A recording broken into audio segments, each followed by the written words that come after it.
China said that when it resumes issuing student visas to foreign nationals, it wants Indian students to prepare to return to China.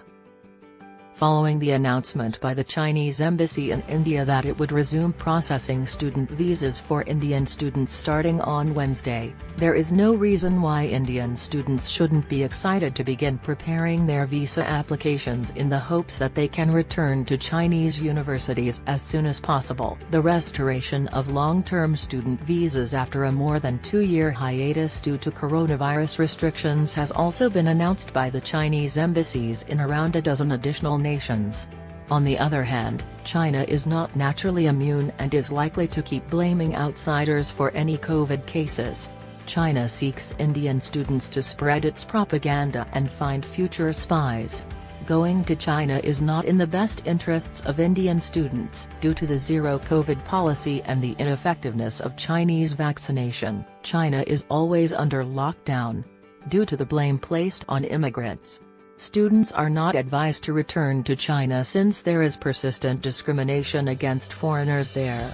The international market also favors Chinese education, which labels students as prospective spies and harms their future employment prospects. According to a questionnaire from a university in Hubei province that the Global Times was able to get, the institution has begun collecting data on international students who want to return to China.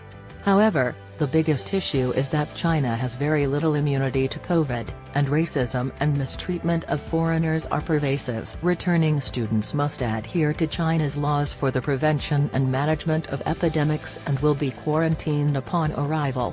The kids themselves will cover the cost of quarantine, and there will also be frequent lockdowns since the population of China lacks an effective coronavirus vaccination and immunity. It is necessary to provide vaccination records initially. However, Sinovac vaccinations have several side effects, including increased blood pressure, and are ineffective. The students would get a letter of return, a necessary document for visa application, if all requirements were satisfied.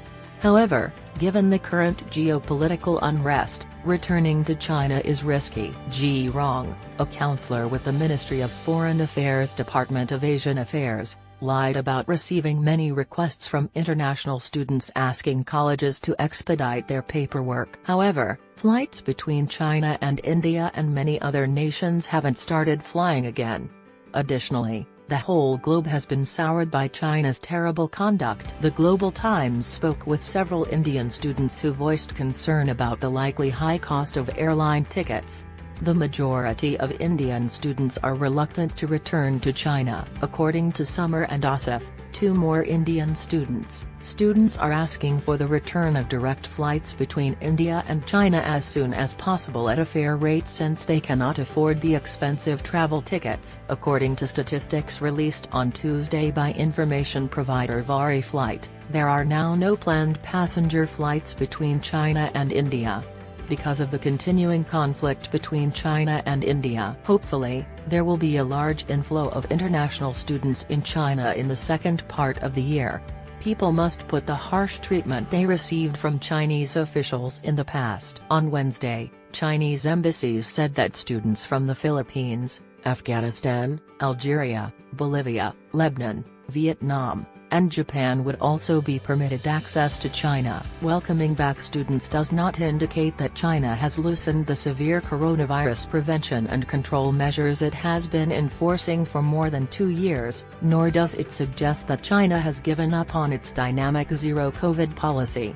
This was incredibly discriminatory toward Indians and targeted foreigners of color. The quarantine period for international arrivals has been reduced from 21 days to 10 days after the new anti-COVID strategy was adopted in late June.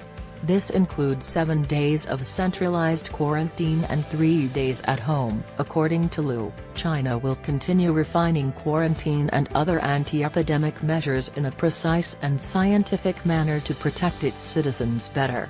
These protocols are ridiculous because China has refused to adopt efficient foreign vaccines.